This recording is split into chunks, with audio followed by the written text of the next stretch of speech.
Hello friends, welcome to GK mind game. ಪ್ರಶ್ನೆಗಳ ಸಂಪೂರ್ಣ ಮಾಹಿತಿಗಾಗಿ ವಿಡಿಯೋನ ಎಲ್ಲೂ ಸ್ಕಿಪ್ ಮಾಡದೆ ಕಂಪ್ಲೀಟ್ ಆಗಿ ನೋಡಿ. ಇವತ್ತಿನ ಪ್ರಶ್ನೆಗಳಲ್ಲಿ ಮೊದಲನೇ ಪ್ರಶ್ನೆ, ಯೂರಿಕ್ ಆಸಿಡ್ ಮತ್ತು ಸಂಧಿ ನೋವಿಗೆ ಚಿಟಿಕೆಯಲ್ಲಿ ಪರಿಹಾರ ನೀಡುವುದು ಯಾವುದು? ಆಪ್ಷನ್ಸ್: ಎ ಬಾಳೆಹಣ್ಣು, ಬಿ ಮೊಸರು, ಸಿ ಎಳನೀರು, ಡಿ ಅನಾನಸ್.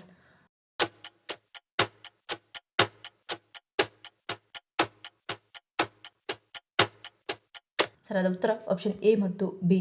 ಯೂರಿಕ್ ಆಮ್ಲವು ತ್ಯಾಜ್ಯ ಉತ್ಪನ್ನವಾಗಿದ್ದು ದೇಹವು ಪ್ಯೂರಿನ್ಗಳನ್ನು ಒಡೆಯುವಾಗ ರೂಪುಗೊಳ್ಳುತ್ತದೆ.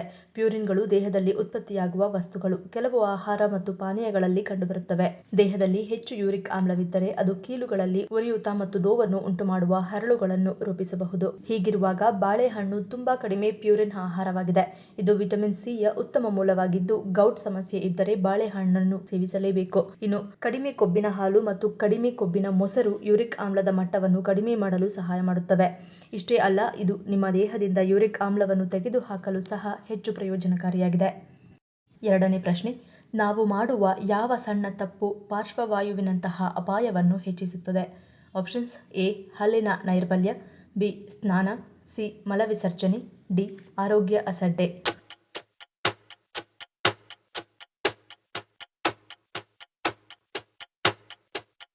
ಸರಿಯಾದ ಉತ್ತರ ಆಪ್ಷನ್ ಎ ಹಲ್ಲಿನ ನೈರ್ಮಲ್ಯ. ಹಲ್ಲಿನ ಆರೋಗ್ಯವು ಒಟ್ಟಾರೆ ಆರೋಗ್ಯಕ್ಕೆ ನೇರವಾಗಿ ಸಂಬಂಧಿಸಿದೆ. ಅದಕ್ಕಾಗಿಯೇ ವೈದ್ಯರು ದಿನಕ್ಕೆ 2 ಬಾರಿ ಹಲ್ಲುಜ್ಜಬೇಕು ಎಂದು ಹೇಳುತ್ತಾರೆ. ನಮ್ಮ ದೈನಂದಿನ ಜೀವನದಲ್ಲಿ ಸಣ್ಣ ತಪ್ಪುಗಳು ದೊಡ್ಡ ಅಪಘಾತಗಳಾಗಿ ಬದಲಾಗುತ್ತವೆ.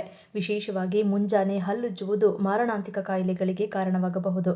ಅನೇಕ ಜನರು ಅವಸರದಲ್ಲಿ ಬ್ರಷ್ ಮಾಡುತ್ತಾರೆ, ಆದರೆ ಅದು ತುಂಬಾ ಹಾನಿಕಾರಕ. ಮೌಖಿಕ ನೈರ್ಮಲ್ಯವು ಹೃದಯದ ಲಯದ ಅಸ್ವಸ್ಥತೆಗಳು, ಪಾರ್ಶ್ವವಾಯು, ಹೃದಯಾಘಾತಗಳು ಮತ್ತು ಇತರ ಆರೋಗ್ಯ ಸಮಸ್ಯೆಗಳಿಗೆ ಕಾರಣವಾಗುತ್ತವೆ. ಬಾಯಿಯ ಕಾಯಿಲೆಗಳಾದ ಚಿಕಿತ್ಸೆ ಮಾಡದ ದಂತಕ್ಷಯ ಮತ್ತು ಹೊಸಡು ಕಾಯಿಲೆ ಆರೋಗ್ಯ ಸಮಸ್ಯೆಗಳನ್ನು ಉಂಟುಮಾಡಬಹುದು. ಮೂರನೇ ಪ್ರಶ್ನೆ, ಪೂಜೆಯ ವೇಳೆ ವಾಹನಗಳ ಚಕ್ರಕ್ಕೆ ನಿಂಬೆಹಣ್ಣು ಇಡಲು ಕಾರಣವೇನು? ಆಪ್ಷನ್ಸ್: ಎ ದೃಷ್ಟಿ ನಿವಾರಣೆ, ಬಿ ಸೋಂಕು ತಡೆ, ಸಿ ಆಚರಣೆ, ಡಿ ರಕ್ಷಣೆ.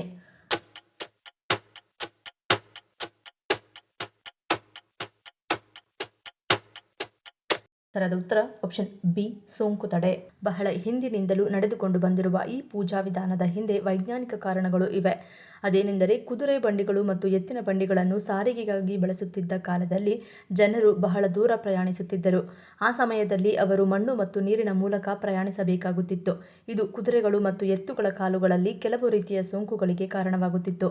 ಕೆಸರು ಮತ್ತು ಮಣ್ಣಿನಲ್ಲಿರುವ ಕೊಳಕು ಮತ್ತು ಸೂಕ್ಷ್ಮ ಜೀವಿಗಳು ಕುದುರೆಗಳು ಮತ್ತು ಎತ್ತುಗಳ ಪಾದಗಳನ್ನು ತಲುಪದಂತೆ ತಡೆಯಲು ನಿಂಬೆಹಣ್ಣುಗಳನ್ನು ಬಳಸಲಾಗುತ್ತಿತ್ತು.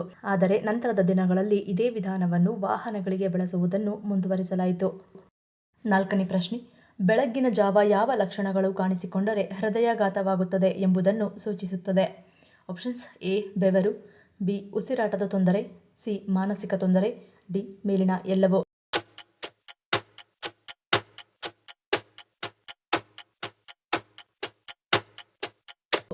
ಸರಿಯಾದ ಉತ್ತರ ಆಪ್ಷನ್ ಡಿ ಮೇಲಿನ ಎಲ್ಲವೂ. ಮನೆಯಲ್ಲಿ ಸಾಮಾನ್ಯ ತಾಪಮಾನದಲ್ಲಿ ಮಲಗುವಾಗ ಸ್ವಲ್ಪ ಬೆವರುವುದು ಸಹಜ. ಆದರೆ ರಾತ್ರಿ ಮಲಗುವಾಗ ಒಂದೇ ಸಮನೆ ಬೆವರಲಾರಂಭಿಸಿದರೆ ಅದು ಆತಂಕದ ಸಂಗತಿ. ಬೆಳಗ್ಗೆ ಆಳವಾದ ಉಸಿರನ್ನು ತೆಗೆದುಕೊಳ್ಳಲು ನಿಮಗೆ ಕಷ್ಟವಾಗಿದ್ದರೆ ಎಚ್ಚರದಿಂದಿರಬೇಕು. ಈ ರೀತಿಯ ಸಮಸ್ಯೆ ಕೆಲವೊಮ್ಮೆ ಹೃದಯಾಘಾತದ ಲಕ್ಷಣವಾಗಿರಬಹುದು. ವಾಸ್ತವವಾಗಿ ರಕ್ತನಾಳಗಳಲ್ಲಿ ಅಡೆತಡೆಗಳು ಸಂಭವಿಸಿದಾಗ ಆಮ್ಲಜನಕದ ಪೂರೈಕೆಯು ನಿಲ್ಲುತ್ತದೆ. ಇದರಿಂದ ಎದೆಯಲ್ಲಿ ನೋವು ಮತ್ತು ಭಾರವನ್ನು ಉಂಟುಮಾಡುತ್ತದೆ. ತಲೆಭಾರ, ಗೊಂದಲ, ಉದ್ವೇಗ ಅಥವಾ ಬೆಳಗ್ಗೆ ಅತಿಯಾದ ಆತಂಕದಂತಹ ಲಕ್ಷಣಗಳು ಒಳ್ಳೆಯದಲ್ಲ. ಇದು ನೀವು ನಿಧಾನವಾಗಿ ಹೃದಯಾಘಾತದತ್ತ ಸಾಗುತ್ತಿರುವಿರಿ ಎಂಬುದರ ಸಂಕೇತವಾಗಿರುತ್ತದೆ. ಐದನೇ ಪ್ರಶ್ನೆ, ಮುಂಗುಸಿಯನ್ನು ಹೊರತುಪಡಿಸಿ ಹಾವಿನ ವಿಷಕ್ಕೆ ಸೆಡ್ಡು ಹೊಡೆಯುವ ಇತರ ಪ್ರಾಣಿ ಯಾವುದು? ಆಪ್ಷನ್ಸ್: ಎ ಹಂದಿ, ಬಿ ಮೀರ್ ಕ್ಯಾಟ್, ಸಿ ಉಡ, ಡಿ ಕರಡಿ.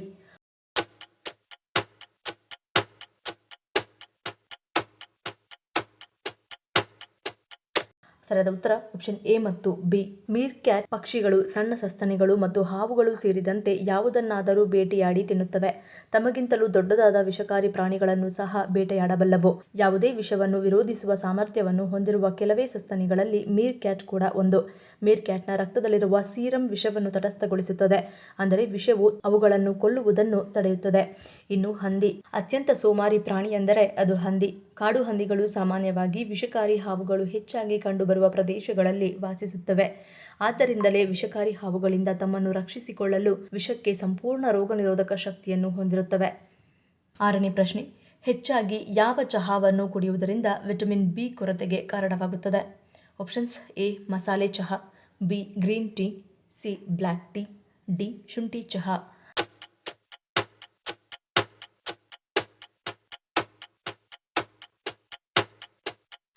ಸರಿಯಾದ ಉತ್ತರ ಆಪ್ಷನ್ ಬಿ ಗ್ರೀನ್ ಟೀ. ಅತಿಯಾಗಿ ಗ್ರೀನ್ ಟೀಯನ್ನು ಸೇವಿಸುವುದರಿಂದ ಅಪಾಯಗಳು. ಕಟ್ಟಿಟ್ಟ ಬುತ್ತಿ. ಗ್ರೀನ್ ಟೀ ಕ್ಯಾಟಚಿನ್ಗಳನ್ನು ಹೊಂದಿರುತ್ತದೆ. ಇದು ವಿಟಮಿನ್ ಬಿ ಹೀರಿಕೊಳ್ಳುವಿಕೆಯನ್ನು ಕಡಿಮೆ ಮಾಡುತ್ತದೆ. ಇದಲ್ಲದೆ ಗ್ರೀನ್ ಟೀ ಪಾಲಿಫಿನಾಲ್ಗಳನ್ನು ಹೊಂದಿರುತ್ತದೆ. ಇದು ಕಬ್ಬಿಣದ ಹೀರಿಕೊಳ್ಳುವಿಕೆಯನ್ನು ಕಡಿಮೆ ಮಾಡುತ್ತದೆ. ಗ್ರೀನ್ ಟೀ ಟ್ಯಾನಿನ್ಗಳನ್ನು ಹೊಂದಿರುತ್ತದೆ. ಇದು ಹಲ್ಲುಗಳನ್ನು ಸವೆದು ಹಲ್ಲಿನ ಸಮಸ್ಯೆಗಳನ್ನು ಉಂಟುಮಾಡುತ್ತದೆ. ಗ್ರೀನ್ ಟೀ ಅತಿಯಾದ ಸೇವನೆಯು ಅಧಿಕ ರಕ್ತದೊತ್ತಡ ಮತ್ತು ಹೃದಯ ಕಾಯಿಲೆಗಳಂತಹ ಹೃದಯ ಸಮಸ್ಯೆಗಳನ್ನು ಉಂಟುಮಾಡಬಹುದು. ಗ್ರೀನ್ ಟೀ ಅತಿಯಾದ ಸೇವನೆಯು ನಿದ್ರಾಹೀನತೆ ಮತ್ತು ನಿದ್ರೆಯ ಕೊರತೆಯಂತಹ ನಿದ್ರೆಯ ಸಮಸ್ಯೆಗಳನ್ನು ಉಂಟುಮಾಡಬಹುದು. 7ನೇ ಪ್ರಶ್ನೆ, ಹೂಸನ್ನು ಕಂಟ್ರೋಲ್ ಮಾಡುವುದರಿಂದ ಯಾವ ಸಮಸ್ಯೆಗಳು ಉಂಟಾಗುತ್ತವೆ? ಆಪ್ಷನ್ಸ್ ಎ ಜೀರ್ಣಾಂಗ ಊತ, ಬಿ ಮಲತಡೆ, ಸಿ ಮೂಲವ್ಯಾಧಿ, ಡಿ ಮೇಲಿನ ಎಲ್ಲವೂ.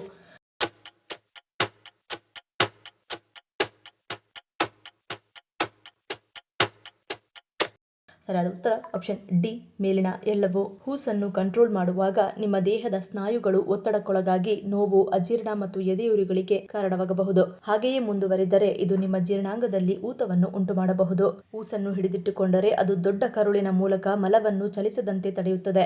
ದೊಡ್ಡ ಕರುಳಿನಲ್ಲಿ ಮಲವು ಹೆಚ್ಚು ಕಾಲ ಇದ್ದಾಗ ಅದು ಒಣಗಬಹುದು ಮತ್ತು ಹಾದು ಹೋಗಲು ಕಷ್ಟವಾಗಬಹುದು. ಹೂಸನ್ನು ಬಿಡುವುದರಿಂದ ಒತ್ತಡ ನಿವಾರಣೆಯಾಗುತ್ತದೆ. ಇದರಿಂದ ಕರುಳಿಗೆ ಒಳ್ಳೆಯದು. ಅದನ್ನು ಹಿಡಿದಿಟ್ಟುಕೊಳ್ಳುವುದು ಅದನ್ನು ಕೆರಳಿಸಬಹುದು ಮತ್ತು ಮೂಲವ್ಯಾಧಿಯನ್ನು ಪ್ರಚೋದಿಸಬಹುದು. 8ನೇ ಪ್ರಶ್ನೆ, ಅತಿಯಾದ ಬಿಸಿಲಿನಿಂದ ಯಾವ ಕಾಯಿಲೆ ಬರುತ್ತದೆ? ಆಪ್ಷನ್ಸ್ ಎ ಸನ್ಸ್ಟ್ರೋಕ್, ಬಿ ರಕ್ತಸ್ರಾವ, ಸಿ ಸೋಂಕು, ಡಿ ಮೇಲಿನ ಎಲ್ಲವೂ.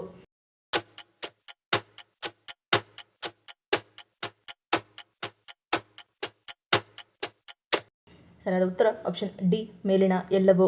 ಅತಿಯಾದ ಒಣ ಹವೆಯಿಂದ ಸನ್ಸ್ಟ್ರೋಕ್, ಮೈಗ್ರೇನ್, ಮೂಗಿನಲ್ಲಿ ರಕ್ತಸ್ರಾವದಂತಹ ಸಮಸ್ಯೆಗಳಲ್ಲದೆ ವಾತಾವರಣ ಶುಷ್ಕತೆಯಿಂದ ಕೂಡಿರುವುದರಿಂದ ಬ್ಯಾಕ್ಟೀರಿಯಾ, ವೈರಸ್ಗಳು ತೀವ್ರವಾಗಿ ಹರಡುವ ಮೂಲಕ ಹಲವಾರುಗಳಿಗೆ ತುತ್ತಾಗುತ್ತಾರೆ. ಕಣ್ಣಿನ ತೊಂದರೆ, ಮಕ್ಕಳನ್ನು ಬಾಧಿಸುವ ಚಿಕನ್ ಪಾಕ್ಸ್, ಟೈಫಾಯ್ಡ್, ಜ್ವರ, ಬಿಸಿಲಿನಿಂದ ತಲೆ ಸುತ್ತು, ಚರ್ಮದ ಸಮಸ್ಯೆಗಳು ವಿಪರೀತವಾಗಬಹುದು. ಆದ್ದರಿಂದ ಸಾಧ್ಯವಾದಷ್ಟು ಅತಿಯಾದ ಬಿಸಿಲಿನಿಂದ ದೂರ ಉಳಿಯುವುದು ಅಥವಾ ಹೆಚ್ಚಾಗಿ ನೀರು ಮತ್ತು ಆರೋಗ್ಯಕರ ಪಾನೀಯಗಳನ್ನು ಕುಡಿಯುವುದು ಉತ್ತಮ. 9ನೇ ಪ್ರಶ್ನೆ, ಬಿಸಿ ಬಿಸಿ ಕಾಫಿಗೆ 1 ಚಮಚ ತೆಂಗಿನ ಎಣ್ಣೆಯನ್ನು ಹಾಕಿ ಕುಡಿಯುವುದರಿಂದ ಏನಾಗುತ್ತದೆ? ಆಪ್ಷನ್ಸ್ ಎ ಸಕ್ಕರೆ ನಿಯಂತ್ರಣ, ಬಿ ಲೈಂಗಿಕ ಆಸಕ್ತಿ, ಸಿ ತೂಕ ಇಳಿಕೆ, ಡಿ ಶಕ್ತಿ ಹೆಚ್ಚಳ.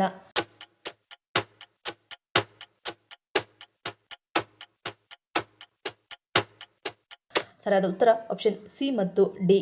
ಕಾಫಿಯಲ್ಲಿರುವ ಕೆಫೇನ್ ಮತ್ತು ತೆಂಗಿನ ಎಣ್ಣೆಯಲ್ಲಿರುವ ಮಧ್ಯಮ ಸರಣಿ ಟ್ರೈಗ್ಲಿಸರೈಡ್ಗಳು ನಿಮ್ಮ ಶಕ್ತಿಯ ಮಟ್ಟವನ್ನು ಹೆಚ್ಚಿಸಬಹುದು. ತೆಂಗಿನ ಎಣ್ಣೆಯಲ್ಲಿರುವ ಲಾರಿಕ್ ಮತ್ತು ಕ್ಯಾಪ್ರಿಲಿಕ್ ಆಮ್ಲಗಳು ಬ್ಯಾಕ್ಟೀರಿಯಾ ವಿರೋಧಿ, ಆಂಟಿವೈರಲ್ ಮತ್ತು ಆಂಟಿಫಂಗಲ್ ಗುಣಲಕ್ಷಣಗಳನ್ನು ಹೊಂದಿದ್ದು ಇಮ್ಯುನಿಟಿ ಸುಧಾರಿಸಲು ಸಹಾಯ ಮಾಡುತ್ತವೆ.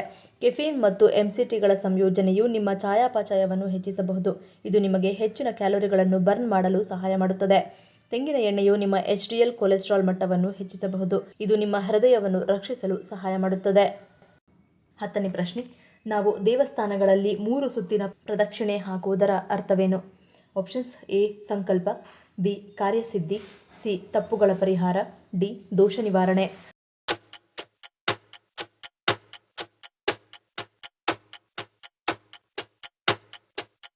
ಸರಿಯಾದ ಉತ್ತರ ಆಪ್ಷನ್ ಸಿ ಮತ್ತು ಡಿ. ಸಾಮಾನ್ಯವಾಗಿ ನಾವು ದೇವಸ್ಥಾನಕ್ಕೆ ಭೇಟಿ ನೀಡಿದಾಗಲೆಲ್ಲ 3 ಬಾರಿ ಪ್ರದಕ್ಷಿಣೆಯನ್ನು ಹಾಕುತ್ತೇವೆ. ನಾವು 3 ಬಾರಿ ಹಾಕುವ ಪ್ರದಕ್ಷಿಣೆಗೂ ಅದರದ್ದೇ ಆದ ಅರ್ಥವಿದೆ. 3 ಸುತ್ತುಗಳಲ್ಲಿ ದೇವರಿಗೆ ಮೊದಲನೇ ಸುತ್ತು ಹಾಕುವುದರಿಂದ ಬ್ರಹ್ಮ ಹತ್ಯೆ ದೋಷ ಪರಿಹಾರವಾಗುವುದು. 2ನೇ ಸುತ್ತು ನಮ್ಮ ಅಹಂಕಾರವನ್ನು ಹಾಗೂ ನಾವು ತಿಳಿದೋ ಅಥವಾ ತಿಳಿಯದೆಯೋ ಮಾಡಿದ ತಪ್ಪುಗಳನ್ನು ಪರಿಹಾರ ಮಾಡುವುದು. ಇನ್ನು 3ನೇ ಸುತ್ತನ್ನು ನಾವು ಜೀವನದಲ್ಲಿ ನಮಗಾಗಿ ಮಾಡಬೇಕು ಎನ್ನುತ್ತಾರೆ. ಈ ಪ್ರಶ್ನೆಗಳಲ್ಲಿ ನೀವು ಎಷ್ಟು ಪ್ರಶ್ನೆಗಳಿಗೆ ಸರಿ ಉತ್ತರವನ್ನು ಕೊಟ್ಟರೆ ಅನ್ನೋದನ್ನು ಕಮೆಂಟ್ ಮಾಡಿ ತಿಳಿಸಿ. ಈ ವಿಡಿಯೋ ನಿಮ್ಗೆ ಇಷ್ಟ ಆಗಿದ್ರೆ ಮರಿದೇ ಲೈಕ್ ಮಾಡಿ, ಶೇರ್ ಮಾಡಿ, ಸಬ್ಸ್ಕ್ರೈಬ್ ಮಾಡಿ.